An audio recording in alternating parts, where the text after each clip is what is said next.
Ya, saya mulai dari transaksi debt investment ya. Untuk investasi yang kalian tahu kan, investasi itu dibagi dua ya. Investasi dalam bentuk hutang atau debt investment. Jadi kita di sini nanti sebagai pembeli atau investor untuk obligasi atau notes payable jangka panjang ya. Dan juga investasi dalam bentuk ekuitas atau saham. Nah, kita sebagai investor atau pembeli saham. Investasi ini akan kita catat di aset ya. Nah, di aset. Kalau yang investasi yang jangka pendek atau yang sifatnya trading biasanya akan kita klasifikasi di current asset. Kalau investasi yang jangka panjang kayak debt investment ini biasanya akan kita klasifikasi di non current asset. Nah, untuk debt investment ya, ini tadi dibagi menjadi debt investment dan share investment atau equity investment. Kalau di prinsipal kalian sering menyebutnya sebagai share investment.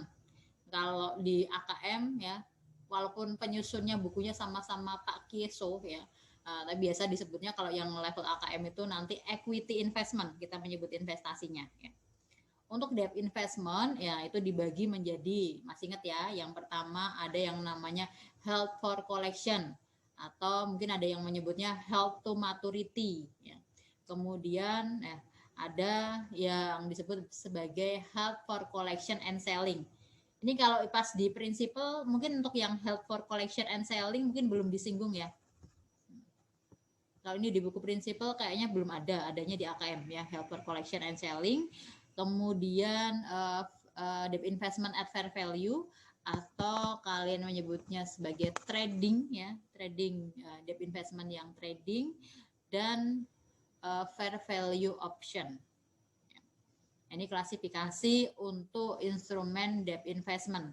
Kemudian untuk share investment atau equity investment nanti akan kita bagi menurut proporsi atau persentase kepemilikan saham. Ada yang kepemilikannya ini batasannya dari 0 sampai dengan kurang dari 20%. Kemudian kepemilikan saham dari 20 sampai dengan 50%. Dan kepemilikan saham lebih dari 50%.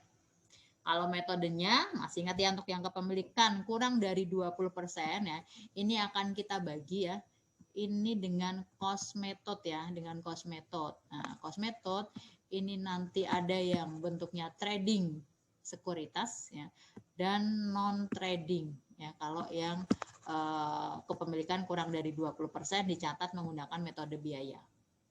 Kalau kepemilikan 20 sampai dengan 50%, nanti kita akan mencatat menggunakan metode ekuitas. Dan kalau kepemilikan lebih dari 50%, ini nanti yang perlu menyusun yang namanya laporan konsolidasi. Kalau metodenya ya, pencatatannya bisa menggunakan metode cost atau metode biaya atau boleh menggunakan metode ekuitas. Jadi salah satu ya, boleh cost, boleh ekuitas. Untuk yang konsolidasi ya, ini hubungannya nanti sudah hubungan antara anak dan induk. Nah, ini akan kita bahas nanti di akuntansi keuangan lanjutan ya di semester depan. Nah, untuk dua tipe finansial aset atau investasi yang tadi disebutkan, ada yang merupakan investasi dalam bentuk hutang dan investasi dalam bentuk saham atau ekuitas. Motivasi untuk investasi ini macam-macam ya, tapi utamanya pasti untuk memperoleh return ya, untuk memperoleh penghasilan pengembalian dari investasi. Kalau kita berinvestasi dalam bentuk debt investment ya, kita pengen dapat bunga ya kan. Kalau kita berinvestasi dalam bentuk saham, kita beli saham, kita pengen dapat dividen. Nah, dan pasti kalau kita berinvestasi ya, pengennya dapat bunga dividen yang tinggi ya. Kemudian tujuan investasi lainnya ya, ini terutama terkait yang tadi ya, kepemilikan saham yang lebih dari 50%. Dan misalkan kita ada hubungan antara itu, misalkan contohnya itu antara produsen dan supplier. Misalkan si perusahaannya ini si produsen ya, dia menerbitkan saham. Nah, suppliernya ini dikasih syarat nih, kalau kamu mau jadi supplier saya gitu ya, kamu harus beli sahamku. Nah, ini ya berarti ada perjanjian dengan perusahaan lain. Itu bisa.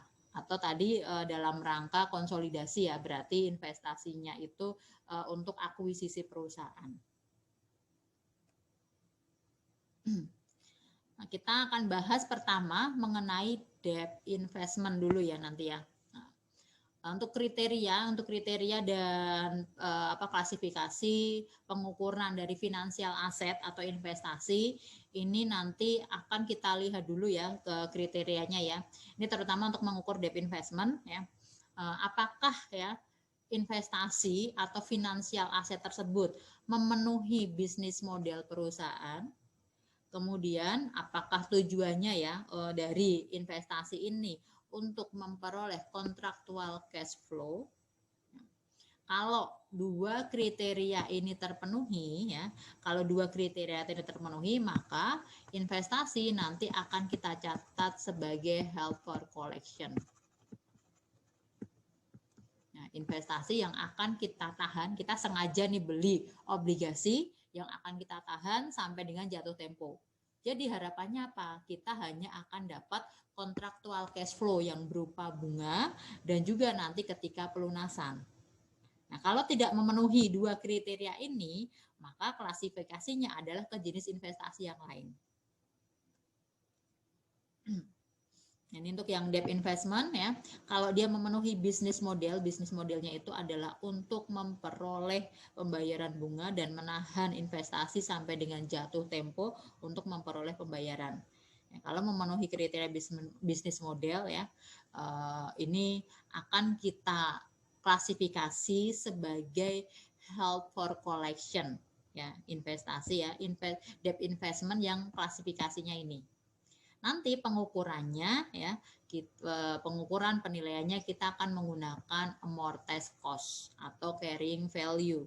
Ya, jadi kalau misalkan debt investmentnya itu pada tingkat harga premium atau tingkat harga diskon, berarti kita harus lakukan amortisasi ya tiap periodenya. Berikutnya, kalau yang debt investment dia tidak memenuhi kriteria bisnis model ya, maka akan kita klasifikasi sebagai trading atau sebagai held for collection ya, held for collection and selling ya, HFCS. Kalau ini biasanya kita singkat HFC ya. Ini HFCS. Bedanya apa? Nanti kita bahas berikutnya ya. Atau nanti bisa diklasifikasi atau perusahaan memilih menggunakan yang fair value option.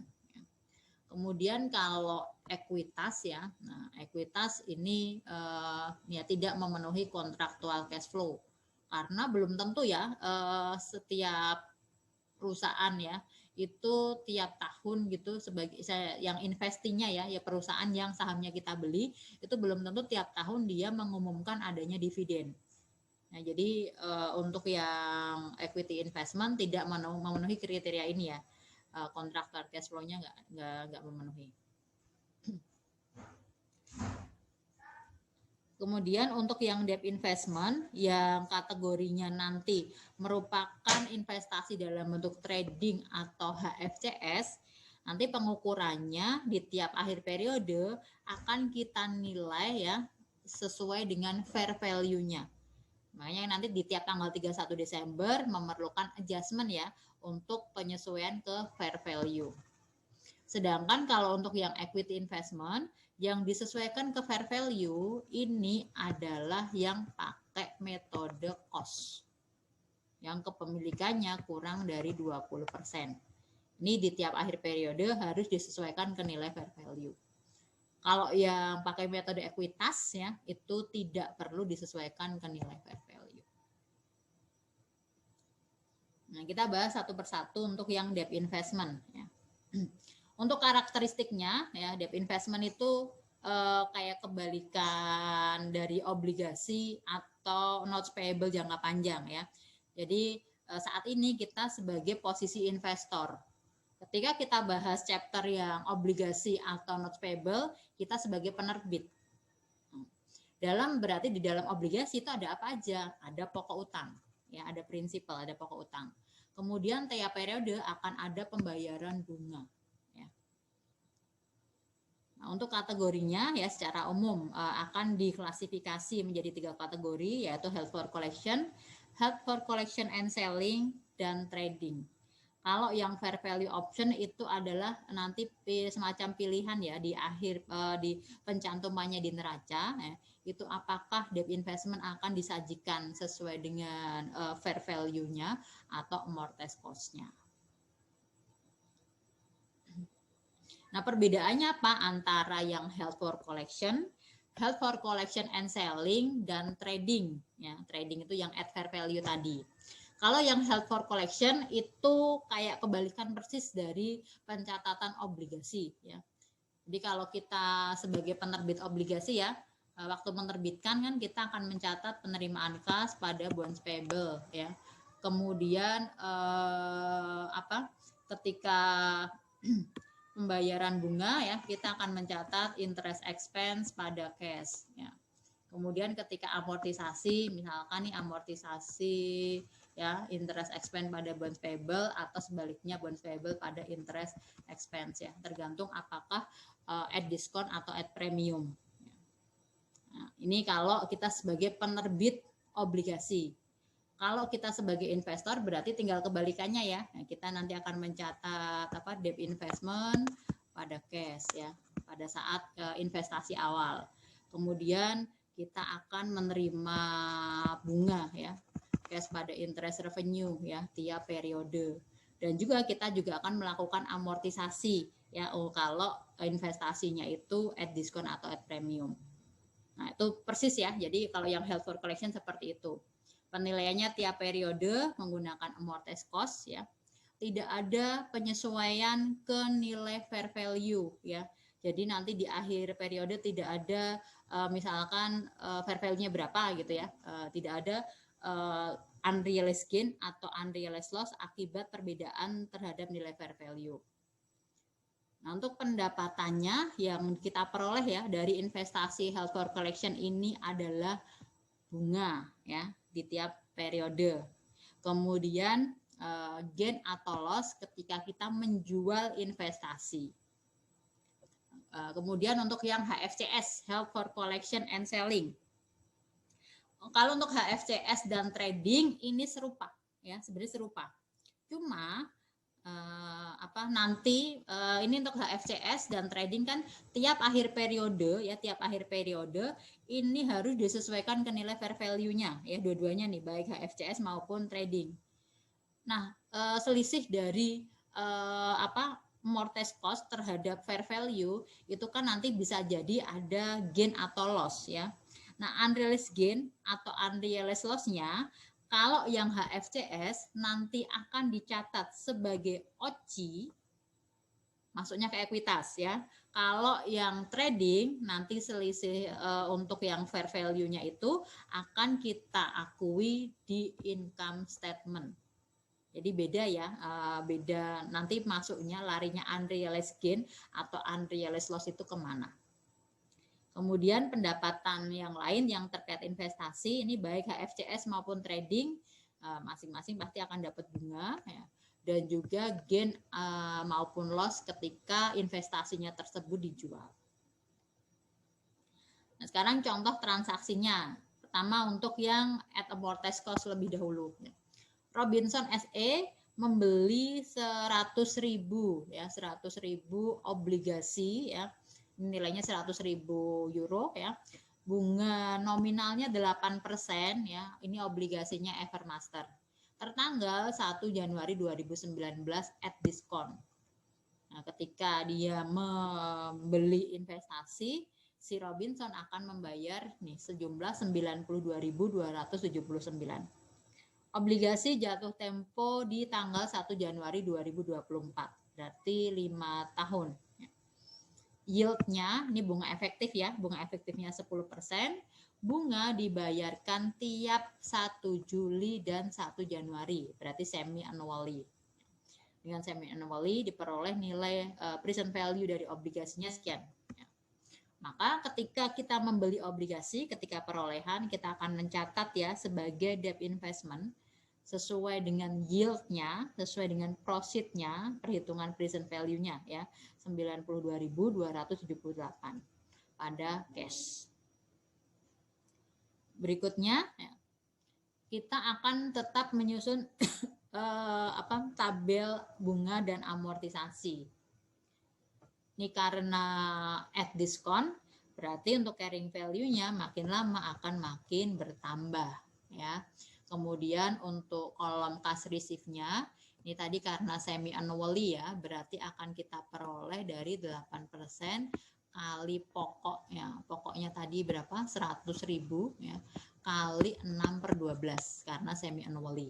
Sehingga bunga kas ya, kas yang diperoleh untuk pembayaran bunga itu tiap periodenya adalah 4.000. Kemudian untuk interest revenue-nya ini akan kita peroleh dari bunga efektifnya tadi 10% ya. Berarti 10% kali carrying value sebelumnya kali 6/12. Kalau yang 4614 ini berarti dari 10% kali 92.278 kali 6/12. Ya, diskon amortisasinya ya, ini amortisasinya adalah selisih ya, selisih dari bunga yang real diterima dengan interest revenue. Nah, kalau ini insya Allah kalian masih ingat ya. Kemudian kita akan jurnal penerimaan bunga yang pertama kali di tanggal 1 Juli. Kita akan menerima kas senilai 4.000 euro. Kemudian kita akan mencatat amortisasi dan penerimaan interest revenue ya. Kita akan catatnya amortisasi dari diskon ya, debt investmentnya debit senilai 614. Kemudian kita akan catat interest revenue sebesar 4.614. Lalu pas tanggal 31 Desember, karena pembayaran bunganya di tanggal 1 Juli dan 1 Januari, nah di tanggal 31 kita tetap melakukan jurnal penyesuaian. Ya, kita akan mencatat bunganya sebagai interest receivable karena kasnya belum kita terima ya, senilai 4.000.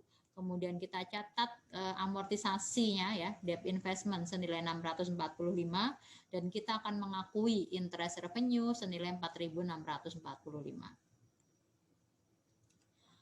Ini penyajiannya di laporan keuangan. Untuk penyajian di neraca kita akan catat debt investment sebagai investasi jangka panjang ya, sesuai dengan nilai carrying value pada tanggal 31 Desember yang ini. Ya. 93537. Kemudian yang masuk di current asset untuk laporan keuangan tahun tersebut berarti yang interest receivable ya, yang pembayaran bunga yang kedua yang belum diterima kasnya ya, senilai 4.000. Lalu yang masuk di income statement adalah interest revenue tahun tersebut. Ini interest revenue untuk pembayaran bunga yang pertama, kemudian yang 4645 ini untuk interest revenue pembayaran bunga yang kedua. Nah, total interest revenue untuk periode tersebut adalah 9.259.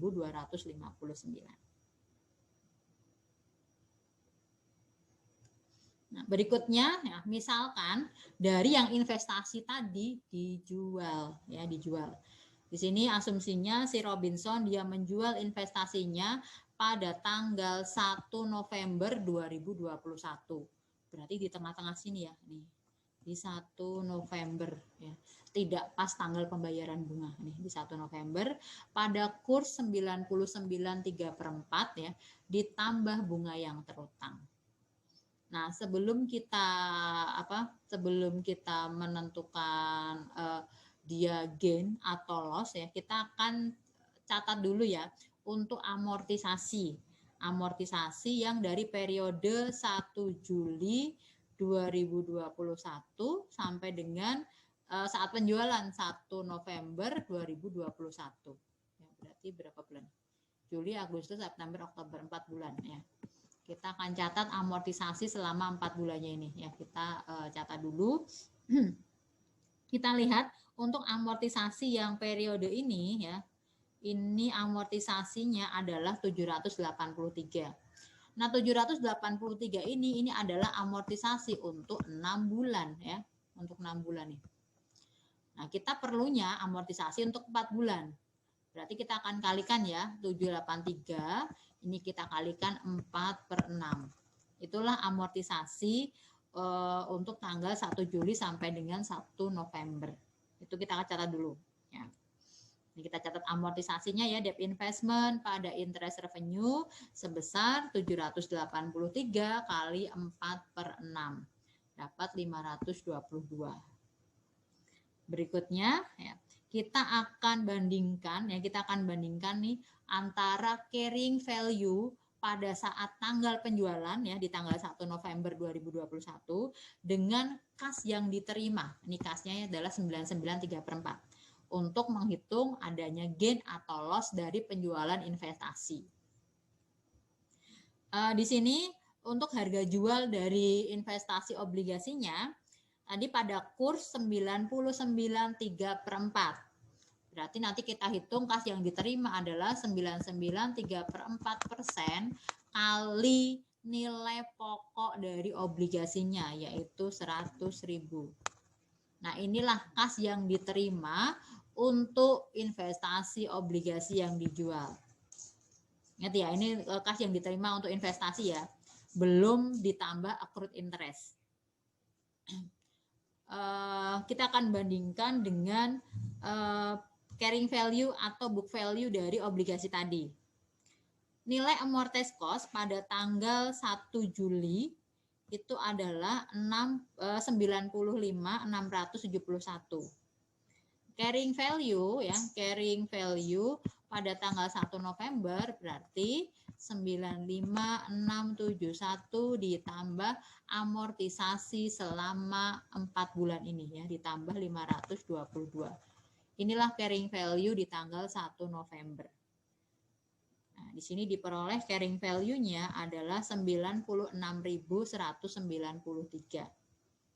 Dua ini yang akan kita bandingkan untuk menentukan gain atau loss dari penjualan investasi obligasi. Nah, kas yang kita terima ya, itu lebih tinggi daripada carrying value. Berarti kita akan mengakui adanya gain. Ini gainnya, selisihnya sebesar 3.557. Maka pada saat penjualan investasi obligasi ini kita akan mencatat ya penerimaan kas ya. Ini yang 99.750 kas yang diperoleh dari penjualan investasi, kemudian ditambah dengan kas yang diperoleh dari accrued interest ya. Bunga yang terutang yang dari tanggal 1 Juli sampai dengan 1 November. Tadi untuk bunganya ya, bunga selama 1 periode atau 6 bulan kan bunga yang diterima atau cash ya, cash receipt untuk bunga itu kan 4.000 ya. Nah, 6 bulannya 4.000. Kalau dari 1 Juli sampai 1 November kan 4 bulan, berarti 4.000 kita kalikan 4/6. Maka dapat ini, dapat 2.667. Inilah nilai accrued interest-nya. Sehingga total kas yang kita peroleh totalnya adalah 102.417. Kita akan mengakui interest revenue ya 2.667, lalu kita akan menghapuskan debt investment sesuai dengan carrying value pada saat tanggal penjualan ya. Nih 96193. Kemudian ya, kita akan mengakui adanya gain on sale of investment sebesar 3.557.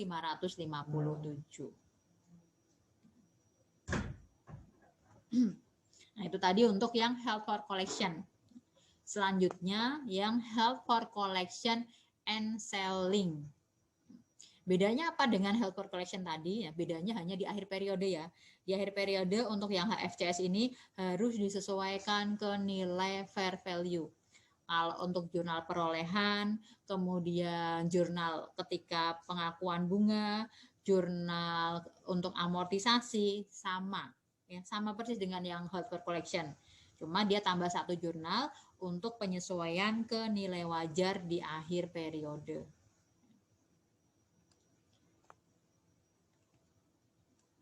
Ya, nih. Jadi dia akan mengadjust ya amortized cost-nya itu ke fair value. Nah, untuk penyesuaian amortized cost ke fair value, nanti kalau ada unrealized gain atau unrealized loss, akan kita catat ke OCI. Nah, itu untuk yang HFCS. Contoh transaksi untuk yang investasi HFCS ya. Graf PLC membeli obligasi senilai 100.000 pound sterling, bunga nominalnya 10%, jangka waktunya 5 tahun tertanggal 1 Januari 2019. Dengan bunga yang dibayar tiap 1 Juli dan 1 Januari. Sama seperti tadi ya, semi annually. Obligasi dijual pada harga 108.111. Nah, kalau ini berarti at premium ya. Ini premiumnya 8.111, bunga efektifnya 8%. Pada saat perolehan kita catat investasinya ya, debt investment pada cash senilai 108.111 ya, sesuai dengan proceed yield atau present value dari obligasi. Ini bunga tabel amortisasi dan tabel bunganya ya. Tadi bunga nominalnya 10% semi annually. Jadi untuk yang cash receipt-nya ini adalah 10% kali pokoknya tadi 100.000 kali karena semi annual kali 6/12. Ini selalu sama ya. Kemudian untuk interest revenue-nya tadi bunga efektifnya 8% ya, kali carrying value kali 6/12. Untuk yang amortisasinya ini selisih ya dari cash receipt dan interest revenue. Karena dia premium, maka di tabel amortisasinya nih ya makin lama makin berkurang, sehingga nanti ketika jatuh tempo kembali ke nilai pokok obligasi ya 100.000. Kita buat jurnal penerimaan bunga di tanggal 1 Juli. Kita akan mencatat penerimaan cash ya sebesar 5.000, kemudian kita akan mencatat debt investment ini untuk amortisasi ya, amortisasi debt investment ya, amortisasi premium sebesar ini 676, dan kita akan mengakui interest revenue sebesar 4.324.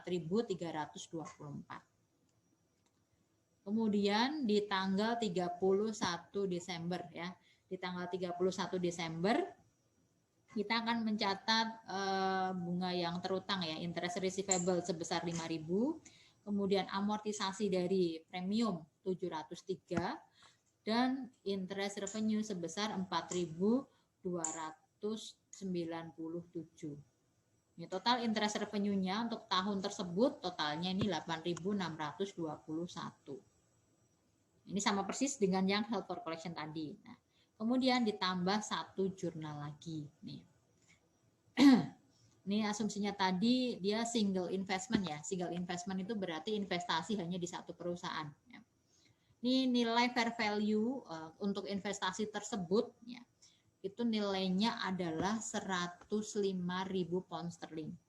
Nah, nilai fair value ini akan kita bandingkan dengan nilai carrying value atau amortized cost. Nih, kita bandingkan dengan 106.732. Fair value-nya lebih rendah daripada nilai carrying value atau book value-nya. Maka kita akan mencatat adanya loss. Untuk akunnya kita pakai akun unrealized holding gain or loss ya. Tinggal nanti saldo mencatatnya debit atau kredit. Karena ini debit ya berarti loss ya. Dan larinya nanti masuknya ke ekuitas ya. Sebagai OCI ya. OCI itu melarinya ke ekuitas. Sebesar selisih ya, selisih antara fair value dan amortized cost. Nah, karena fair value-nya lebih tinggi berarti dia loss. Kalau loss berarti debit ya, unrealized holding gain or loss-nya debit. Kemudian kontra akunnya lawannya adalah fair value adjustment. Ya, ini lawannya akunnya adalah fair value adjustment.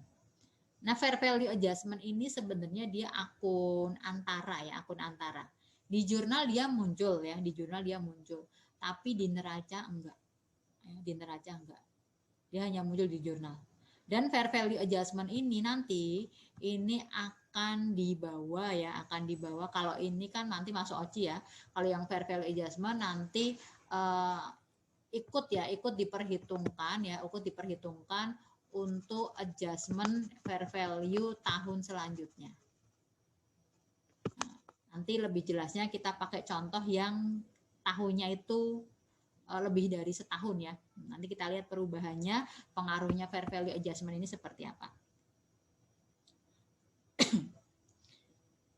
Nah, kalau ini tadi single investment, nah berikutnya contoh kalau berupa portofolio. Kalau portofolio itu berarti investasi ya, investasinya itu di beberapa investasi gitu, beberapa investasi atau di beberapa perusahaan yang jenisnya sama kita kelompokkan. Nah, ini untuk yang kategori HFCS ya. Ini Web AG ya, dia berinvestasi di Watson SE dan di Anacom. Nah, ini namanya portofolio. Posisinya pada tanggal 31 Desember 2019 ya, untuk investasi yang ke Watson, ini amortized cost-nya 93537, fair value-nya 103.600. Sehingga gain ya, fair value-nya lebih tinggi. Fair value lebih tinggi daripada amortized cost-nya. Jadi gain 10.063. Kemudian yang berikutnya untuk yang investasi ke Anacom, amortized cost-nya 200.000, fair value-nya 180.400. Fair value-nya lebih rendah daripada amortized cost-nya. Berarti loss. Ya, nih. Yang dalam kurung ini loss ya. Loss 19.600. Nah, kalau portofolio kita tidak akan jurnal satu persatu ya. Yang ini nanti unrealized gain, yang ini unrealized loss gitu enggak. Tapi kita akumulasi. Ya. Ini positif ya, atau gain 10.063. Yang kedua ini loss 19.600. Sehingga netnya ya, totalnya itu adalah loss ya. Loss sebesar 9.537. Kemudian berikutnya ini asumsinya ya. Asumsinya ini masih ya investasi di tahun pertama misalkan ya. Jadi belum ada saldo fair value adjustment sebelumnya ya. Saldo fair value adjustment sebelumnya di sini asumsinya masih 0. Sehingga nanti yang masuk yang akan dicatat sebagai fair value adjustment, kalau ini loss ya, kalau loss atau negatif, maka fair value adjustment-nya nanti kita jurnal kredit. Ya, debitnya kan unrealized gain or loss tadi. Ya, fair value adjustment-nya kredit nih, kalau totalnya loss. Nah, jurnalnya debitnya unrealized holding gain or loss nanti masuk ke OCI karena dia HFCS. Kemudian kreditnya adalah fair value adjustment sebesar 9.537. Berikutnya penjualan dari sekuritas HFCS. Kalau investasinya itu dijual ya sebelum jatuh tempo, sama seperti yang held for collection tadi ya, sama seperti yang held for collection tadi, kita akan menghapuskan ya debt investment ini sesuai dengan carrying value pada saat tanggal penjualan. Kemudian kita juga akan mencatat ya adanya gain atau loss ya kalau nanti kas yang diterima berbeda dengan carrying value dari investasinya. Ya kan kita catat sebagai gain atau loss yang akan kita masukkan ke income statement. Jadi kalau yang HFCS ini, kalau penyesuaiannya di akhir tahun ke fair value, dia masuknya ke OCI. Tapi kalau investasinya dijual, nanti pengakuan gain atau loss-nya itu tetap sebagai other gain atau other loss di income statement. Begitu ya. Nah, yang selanjutnya ini masih melanjutkan yang contohnya Web AG tadi ya, yang punya investasi ke Watson sama Anacom. Ini dia tadi kan punya dua ya, Watson sama Anacom. Ya, di sini investasi yang ke Watson dijual. Jadi kalau yang portofolio kan tadi investasinya lebih dari satu perusahaan gitu ya, lebih dari satu entitas. Nah di sini salah satunya dijual. Ya, jadi kalau dia punya Watson dan Anacom, kalau dia jual Watson berarti masih punya yang Anacom. Untuk yang investasi yang Watson ya, ini dijual pada tanggal 1 Juli 2020 seharga 90.000 pound sterling.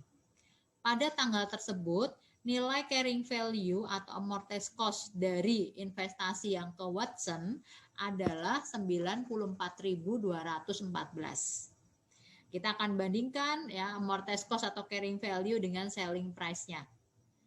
Harga jualnya 90.000. Padahal nilai investasi kita 94.000.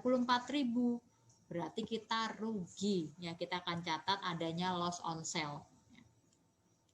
Kita menerima kas sebesar 90.000, kita mengakui adanya loss on sale of investment sebesar 4.214 dan kita akan menghapuskan debt investment sesuai dengan carrying value-nya saat tanggal penjualan 94.214.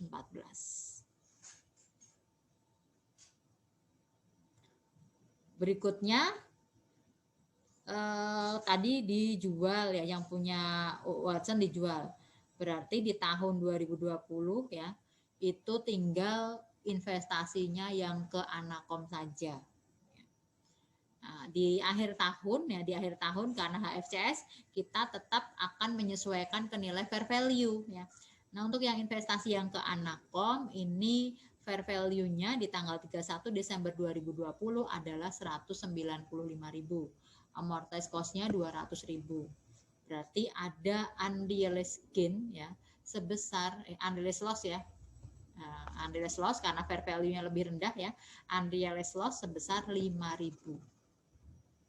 Saldo fair value adjustment tahun sebelumnya saldonya adalah minus 9.537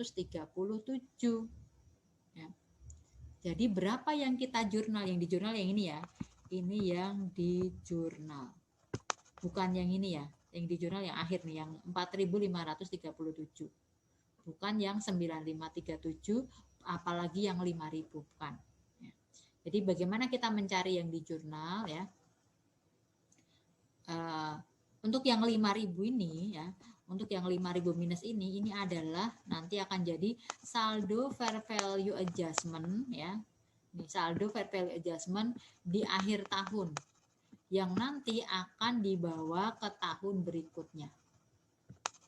Jadi kalau mau mencari berapa yang di jurnal ya, ini berarti kita lihat saldo fair value adjustment tahun sebelumnya berapa ya, minus 9.537 ditambah berapa nanti yang akan kita jurnal, itu harus sama dengan ini, minus 5.000. Nah, X-nya berarti berapa? X-nya positif ya, positif 4537.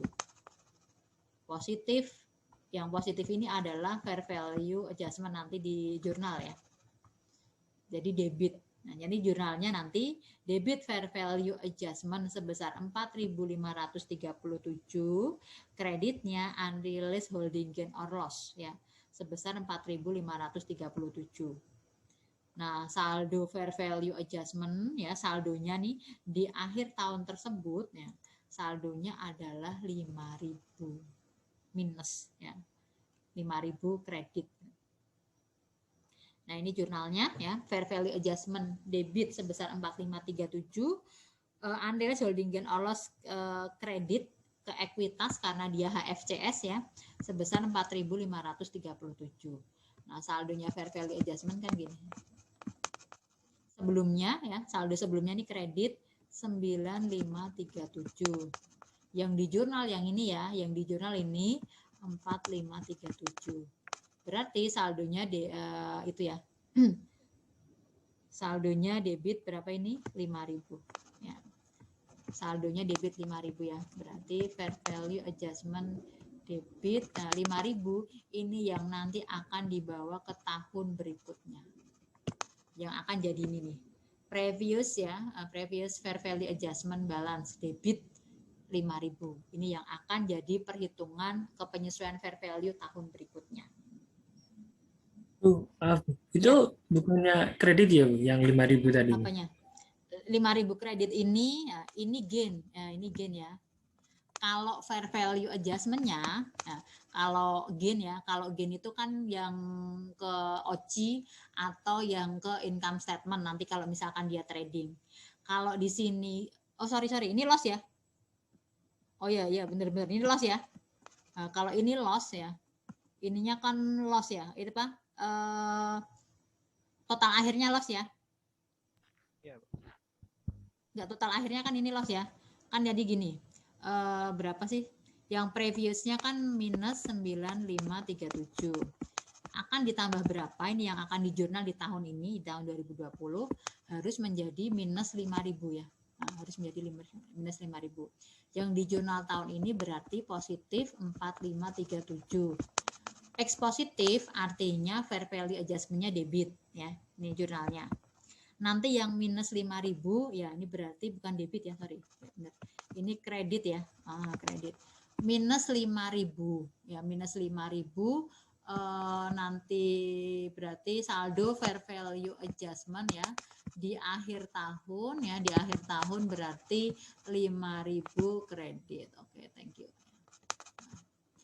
Nah, saldo fair value adjustment 5.000 kredit ini yang nanti akan jadi perhitungan ya untuk penyesuaian ke nilai fair value. Kalau kita menghitung ini nanti previous fair value adjustment balance ya, kredit sebesar 5.000 ini. Gitu ya Mas ya.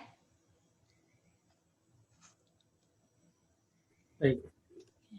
Nah, berikutnya ini penyajiannya di laporan keuangan.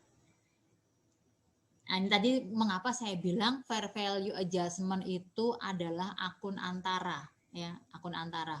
Dia di di jurnal itu kelihatan ya. Di jurnal tuh kita jurnalnya fair value adjustment jelas. Tapi di laporan keuangan dia nggak ada. Di laporan keuangan nggak ada. Nanti di laporan keuangan di neracanya untuk yang nilai debt investment ya HFCS ini langsung kita state at fair value ya, at fair value sebesar 195.000. Jadi langsung sebesar yang ini ya, at fair value-nya yang ini 195.000. Bukan lagi at carrying value ya, tapi ketika penyajian di laporan keuangan itu debt investment dalam kurung at fair value sebesar 195.000. Itu mengapa fair value adjustment itu kayak dianggap akun antara ya. Kalau sekarang seperti itu. Kalau dulu harus dicantumkan ya debt investment carrying value-nya berapa, kemudian bawahnya fair value adjustment. Jadi lebih jelas. Kalau sekarang nggak gini penyajiannya. Kemudian yang nanti akan dicatat di bagian current asset ya, itu terkait interest receivable tahun yang bersangkutan. Karena pembayaran bunganya tadi tiap 1 Januari dan 1 Juli ya. Sehingga ketika 31 Desember masih dalam bentuk interest receivable. Lalu yang masuk ke ekuitas adalah terkait OCI pas penyesuaian di fair value ya sebesar 5.000. Dan yang masuk ke income statement itu terkait yang berupa interest revenue dan loss on sale of investment yang tadi penjualan untuk investasi Watson ya. Tadi terdapat loss senilai 4.214.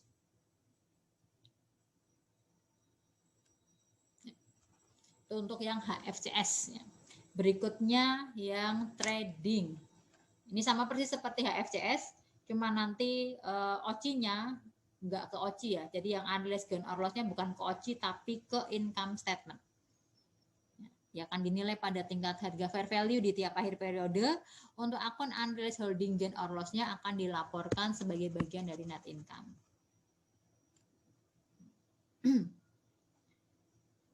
Nah, contoh transaksi untuk yang trading ini masih portofolio lagi ya, masih portofolio lagi. Western Publishing. Ini saldo ya disajikan investasi per 31 Desember 2019. Untuk pencatatan dan pengakuan bunganya sama persis dengan yang held for collection ya. Ini untuk menyajikan ya perbedaannya saja ketika penyesuaian di fair value. Si siapa tadi? Western Publishing ya. Dia memiliki investasi di Burlington, GM Corporation sama Time Warner. amortized cost-nya ini masing-masing ya, 43860, 184.230, 86360. Kemudian disajikan juga fair value-nya. Untuk yang Burlington ini fair value-nya lebih tinggi daripada amortized cost-nya, jadi gain ya 7640. Kemudian untuk yang GM Corporation fair value-nya lebih rendah daripada amortized cost-nya, jadi loss 9.030. Kemudian yang Time Warner fair value-nya lebih tinggi daripada amortized cost, jadi gain. Nah, ingat kalau yang fair value tidak satu persatu nanti jurnalnya ya, tapi kita jumlahkan, kita akumulasi. Totalnya di sini positif 3.750. Berarti gain ya, gain. Belum ada saldo fair value adjustment tahun sebelumnya, sehingga fair value adjustment-nya saldonya debit sebesar 3.750. Nanti kita jurnal ya, debit fair value adjustment ya, pada unrealized holding gain or loss ya, nanti masuknya ke income statement sebesar 3.750. Nah, untuk yang saldo fair value adjustment debit 3.750 ini nanti akan kita bawa ke tahun selanjutnya.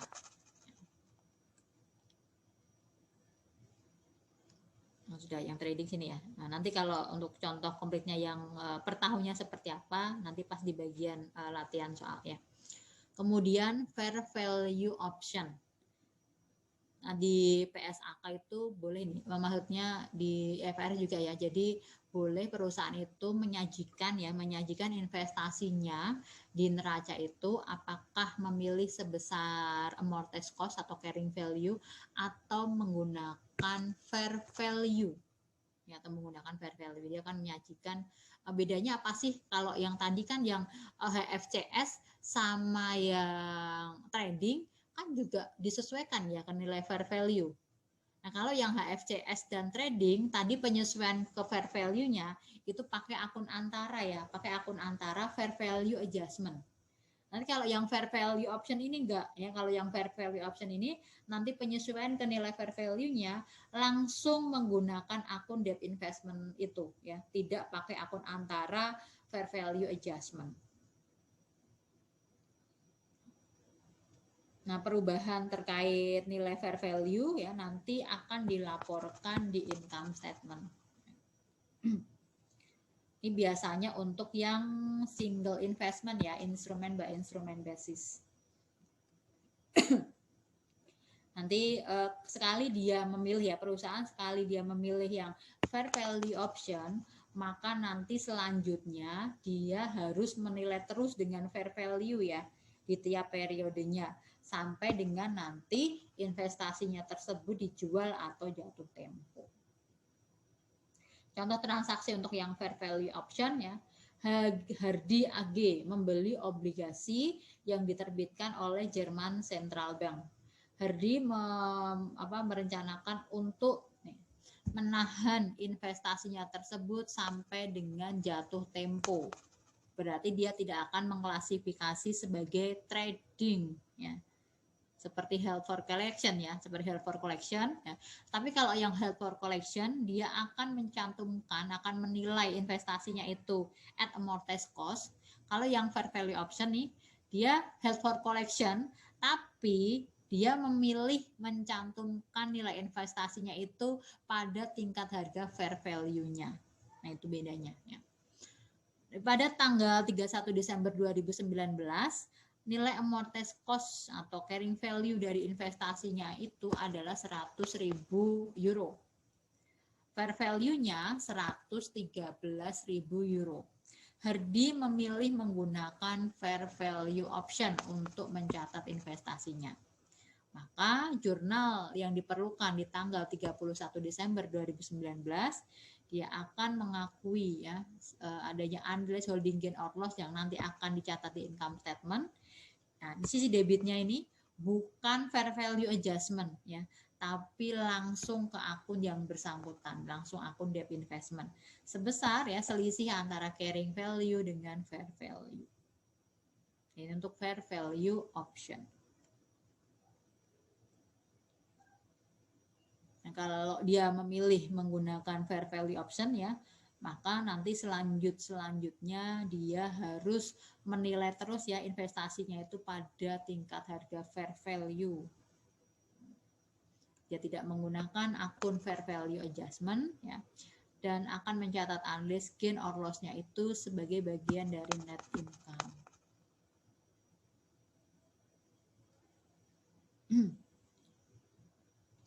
Nah, sekali ini seperti yang kayak aset tetap gitu ya. Sekali memilih menggunakan fair value, maka seterusnya harus mencatat menggunakan fair value. Nah, itu untuk pembahasan debt investment. Sebelum kita ini saya bahas untuk yang contoh-contoh soalnya. Ada yang mau ditanyakan dulu?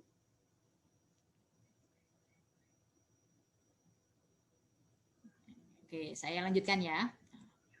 Ini contoh transaksi untuk debt investment ya. 1 Januari 2020, PT ABC membeli obligasi 12%, memiliki nilai jatuh tempo 500.000 dengan mengeluarkan kas 537.907,4, berarti at premium. Bunga efektifnya 10% ya. Ini bunga nominal, ini bunga efektifnya 10%. Obligasi tertanggal 1 Januari 2020, jatuh tempo 1 Januari 2025. Pembayaran bunga tiap tanggal 31 Desember annually. Bisnis model ini kalimat terakhir ini kata kuncinya ya. Kata kuncinya apakah kita akan mengklasifikasi sebagai held for collection, apakah sebagai HFCS ya, atau sebagai trading gitu ya.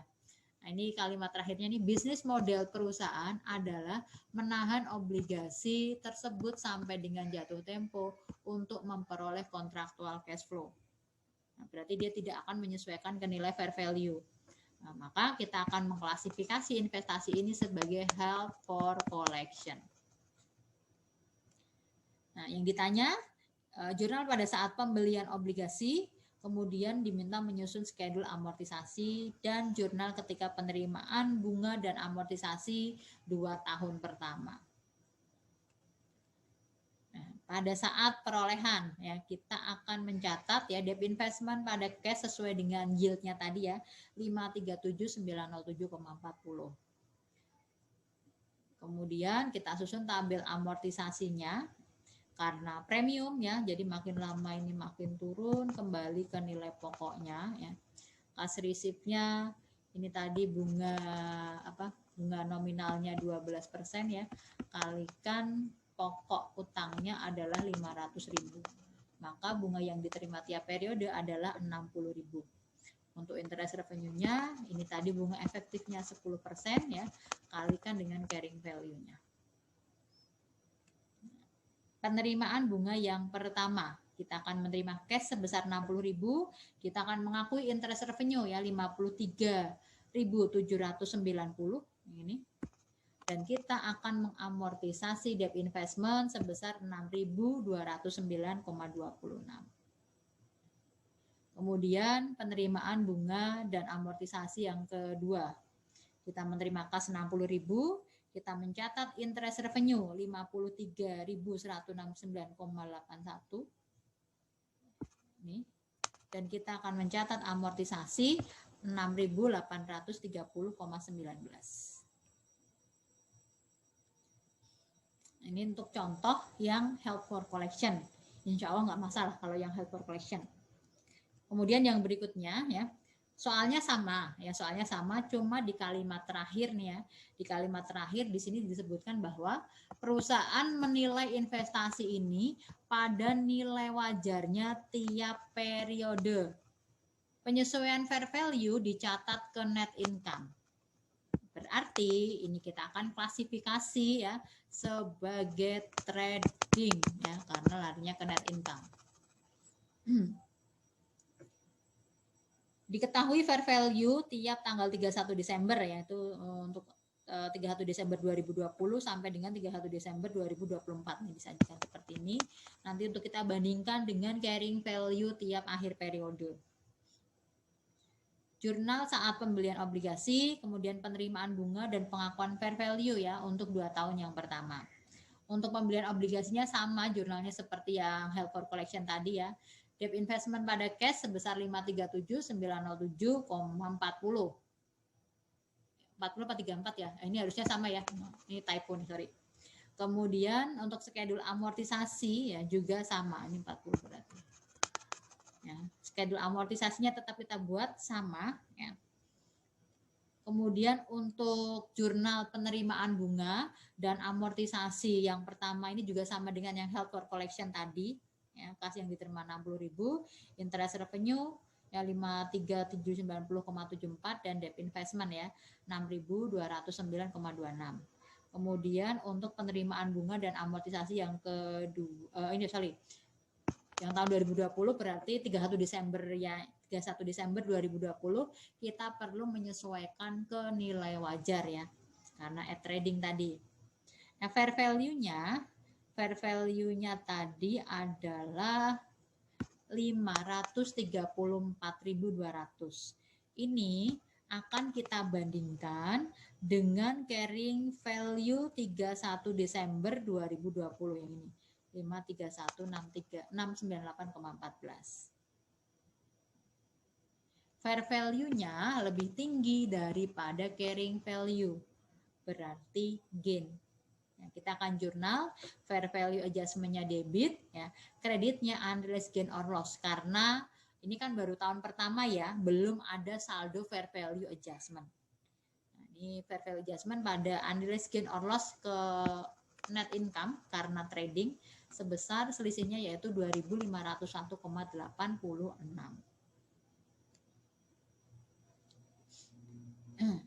Nanti yang saldo fair value adjustment yang ini yang 2.501,86 akan kita gunakan untuk adjustment di tahun 2021.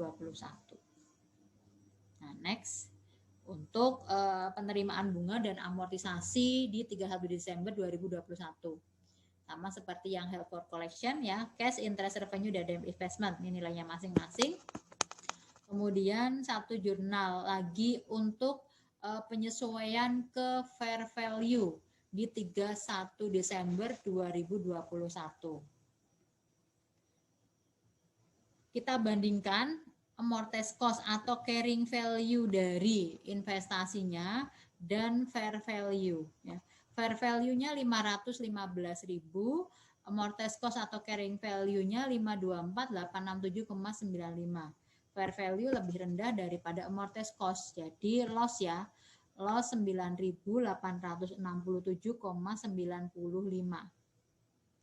Saldo fair value adjustment sebelumnya 2.501,86.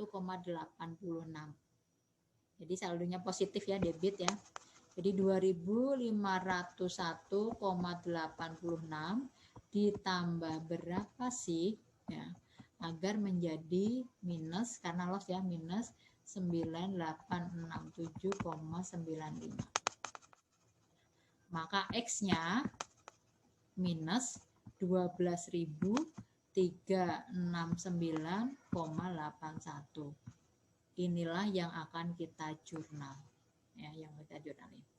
Unrealized gain ya, unrealized gain or loss ke income statement. Karena ini minus berarti fair value adjustment-nya kredit ya.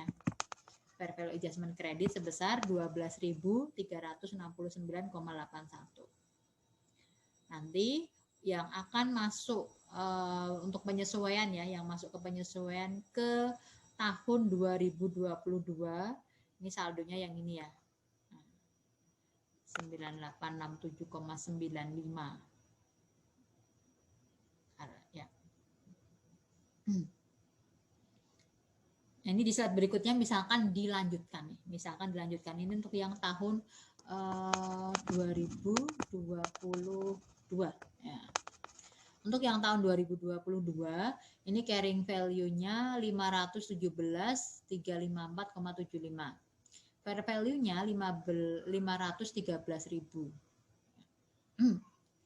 Selisih carrying value dengan fair value-nya selisihnya adalah minus 4.354,75. Yang akan kita jurnal berarti nih ya, ini yang fair value sebelumnya ya, fair value adjustment sebelumnya dari yang di sini, loss ya, minus 9.867,95 ditambah berapa sih yang akan kita jurnal ya, agar menjadi minus 4.354,75. Maka X-nya ketemu 5.513,20 positif. Nah, jurnal penyesuaian ke fair value untuk tahun 2022 berarti debitnya fair value adjustment, kreditnya unrealized gain or loss ke income statement sebesar 5.513,20.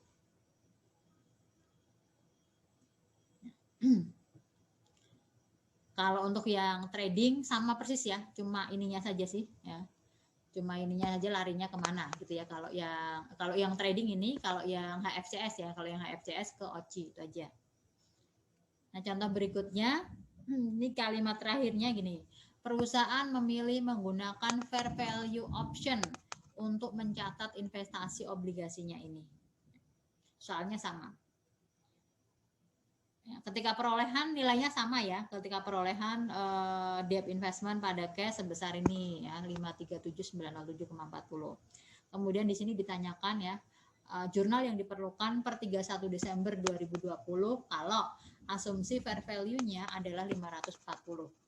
Dan jurnal di tanggal 31 Desember 2021 jika fair value-nya 525.000. Ini perolehannya, kemudian bunga dan amortisasi sama persis ya. Kemudian, nah ini jurnal tambahannya, kalau yang fair value option, kita akan menilai dengan fair value ya. Kita akan menilai fair value-nya. Untuk fair value di tanggal 31 Desember 2020 tadi sebesar 540, kita bandingkan dengan carrying value-nya ya. Carrying value-nya lebih rendah ya. Jadi dia gain ya. Ini gain ya, masuknya ke income ya, unrealized gain or loss-nya masuknya ke income statement kredit, nah, artinya gain. Kemudian debitnya, ingat ya, bukan fair value adjustment, tapi langsung ke akun debt investment sebesar 8.301,86. Ya, berikutnya ini yang agak ribet nih, di tahun berikutnya di tahun 2021. Ya, di tahun 2021. Kalau untuk yang pembayaran bunga dan amortisasi masih sama ya, cuma ini tambahan ya, tambahan untuk penyesuaian ke nilai fair value-nya ya. Tambahan untuk penyesuaian ke nilai fair value-nya. Kita akan lihat carrying value tanggal 31 Desember tahun 2020 ya. Tadi 540. Amortisasi tahun tadi kan karena kita menggunakan ya, karena kita memilih menggunakan fair value option, maka nanti carrying value-nya itu akan berubah sesuai dengan fair value ya. Carrying value-nya akan berubah sesuai fair value yaitu 540.000. Tapi ya untuk amortisasinya ya, untuk amortisasinya ini tetap ya. Itu tetap sama yang ini ya. Nah, amortisasinya masih sama seperti ini.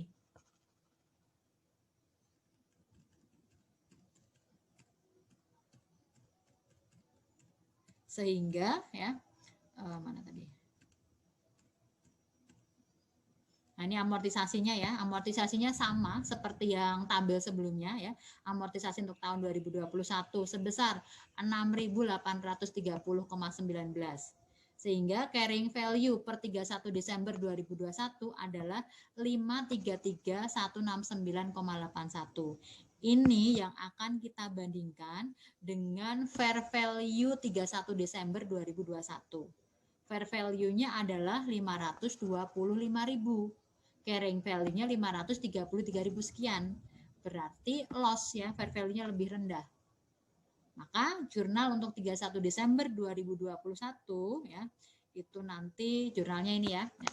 Kita akan catat unrealized gain or loss ya, berarti loss ya karena debit ya di income statement, kreditnya debt investment sebesar ini 8.169,81. Nah, jadi untuk yang tabel amortisasi tetap dibuat ya, untuk menyesuaikan ke nilai carrying value tahun selanjutnya. Nanti kalau kayak gini nanti tahun 2022 ya. Tahun 2022 carrying value-nya untuk penyesuaian ke tahun 2022 carrying value-nya adalah yang ini 525. Ya, 525 ini nanti akan kita sesuaikan dengan amortisasi tahun 2022. Nah, akan dapat carrying value tahun 22 yang nanti akan kita bandingkan dengan fair value akhir tahun 2022. Nah, seperti itu kalau untuk yang fair value option.